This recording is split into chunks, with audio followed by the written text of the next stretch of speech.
Oh my goodness, I am so glad to be home. And if the past 2 weeks have not taught me anything, it has taught me humility and the importance of going with the flow, Phoebe, because so much has just been cattywampus. And so along those lines, along with going with the flow, a couple of housekeeping things first.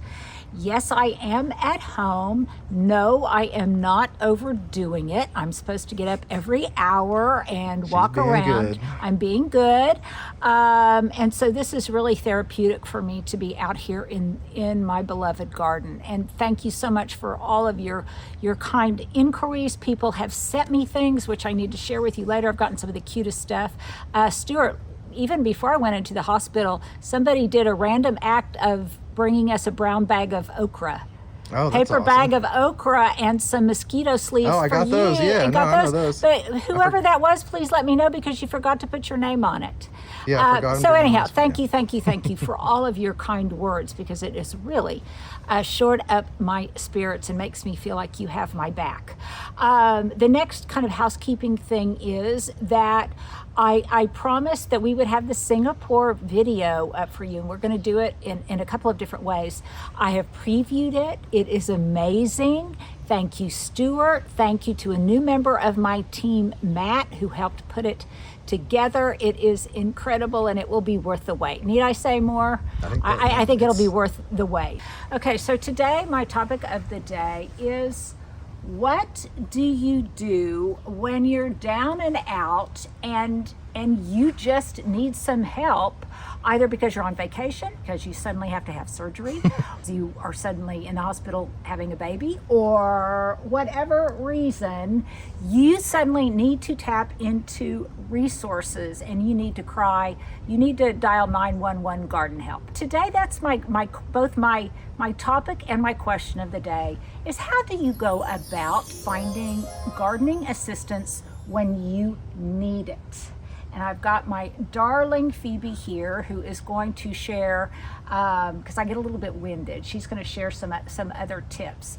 So what do you do? What are some resources that you can tap into?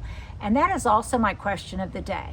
If you have other suggestions, please share them here, because at one time or another in our gardening tenure, we are all going to need this kind of help. And particularly as we age or as we build our families or whatever, we just need to depend on the kindness of strangers, or sometimes not strangers. So that's what this topic is about today. So I'm going to start out, Phoebe, with some of my go-to places where I look for help. And that is, number one, always ask other gardeners. And by the way, you're not going to do this as an investment over time. Continually be asking people for, who did you have help trim your trees? Who do you have help mow your lawn? Who do you have help you with the weeding?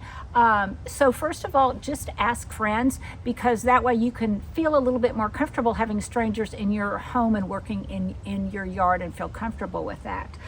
I have tacked things up on the bulletin boards at the OSU Horticultural Extension Center. I will always differentiate whether or not I need skilled labor or unskilled labor, and I plan on paying accordingly. So I'm about out of breath. So now Phoebe, why don't you share some other ideas that you have about when you need someone to help you in the garden? Linda had some really good suggestions. That's kind of what I was thinking too. A really good place to look is if you have a college nearby, a university that has a horticulture department or any sort of horticulture program, or even like plant biology and like botanical societies are often within those universities, like student clubs and all that. And I found last year when I was like the president of the Oklahoma State University Horticulture Club, we had a lot of inquiries. Of course you were. Oh, of course you were. It was a great time. I had a lot of fun, like getting to kind of reach out to different parts of the community. And I think you'll find that a lot of clubs like that have that kind of thing, and they have interested students who are like, looking to build their skills, and a lot of them have experience already. So that's a really cool place to look. They're very enthusiastic and ready to get in the garden. And I would also say that when in the past when I've needed help, there have been people in the neighborhood who offered to help me just free of charge because they wanted to learn gardening. And so it was an exchange of skills. Now another place, because Phoebe and I met through Carrie, the bug whisperer, but also because we did a video at Calvert's. So Calvert's is this amazing place. Stuart, we need to put a link at the end to that video. And I love what you said about clubs, not only student clubs, but also local garden clubs. So if you know of local garden clubs, you can ask those people. And then there's always just like your local high schools and things. Sometimes people need to put in local community service. Yeah. And they might be interested in helping you out. I'm sure we have forgotten some things, Phoebe. I love the high school one. When I was in high school, I went to Harding Fine Arts over just at 33rd and Chartel.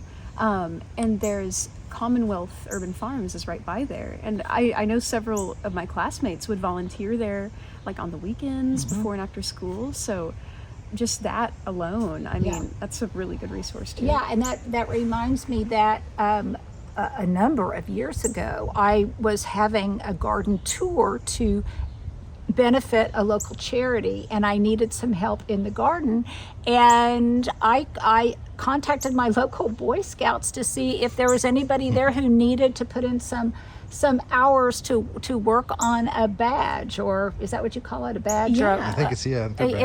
And they were able to send out some guys, because again, it wasn't just for my garden, but it was for a community service. And so they did that. So think outside of the box, and just don't be hesitant to ask people. If I'm at Home Depot, ask somebody at Home Depot. It's a great way to make friends. It is. And like I say, make sure that you set your expectations accordingly as to what the skill level needs to be. Because sometimes you just need unskilled labor, and sometimes you need more skilled labor, like what Phoebe can provide. Okay, so now enough of that. Let's get on with it. And I'm going to kind of give you my strategy and how Phoebe is going to help me out in the garden. Well, here is my list of things that I'm going to have Phoebe help me with in my own garden, actually just in the potager specifically. And there is a tip. Stuart, let's give people the little light bulb we put up or something. Here's a tip.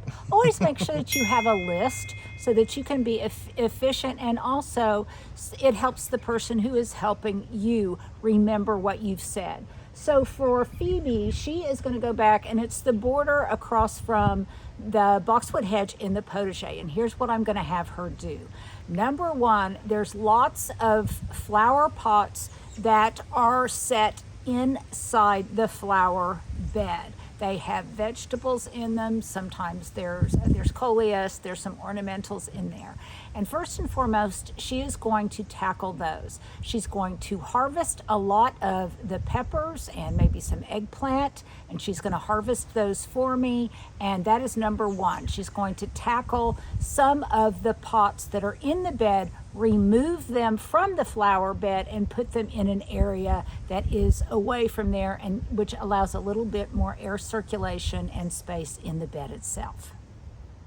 Well, number two, but let me first say that while I have been in the hospital, Phoebe has been doing all of my watering and babysitting and tending for me, and I so appreciate that. But number two on my list is that, of course, I had to, as soon as I got out of the hospital, I had to come and check out my garden. So I noticed that there are a lot of interlopers in that flower bed. I see trumpet vine coming up. I see chive blossoms that have gone to seed. I see some things that if I don't address them now will be problematic later. And so number two on my list is she is going to tackle the bad actors in that flower bed. Well, number three, I should preface it by saying that normally this time of year, I'm still really out in the garden. There's still a lot of gardening season in the year left. But not this year. I am just going to cry uncle and put this garden to bed as soon as I can. It's been a very difficult year between the heat and the drought and my travel and unexpected health situations. It's time to just cry uncle and put it to bed. Happily, before we do that though, are we on number three, Number Stuart? 3. Number 3, I'm going to have Phoebe harvest everything there is to harvest. So I have lots and lots of peppers. Stuart called it a pepper palooza because there's all sorts of chili pie peppers, the word escapes me. What are the shishito peppers? Anyhow, there's lots of peppers in there. My brain still isn't working completely 100%. But there's all sorts of peppers in there that she is going to harvest. She's going to spread the love. She's going to take some. Stuart's going to take some, and obviously keep some for me. But in addition to doing that, some of the branches that hold the peppers, especially the dragonfly peppers and chili pie peppers, which were some new varieties that I grew this year, the branches themselves are just gorgeous with that suspended fruit. So she's going to cut some of those and put them in a big flower bucket that I might want to use in some flower arrangements later if I have the energy.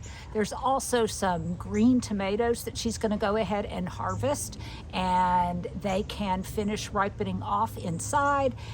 She's going to cut back really just any foliage that looks like it's just growing out of bounds, and basically that's my number 3.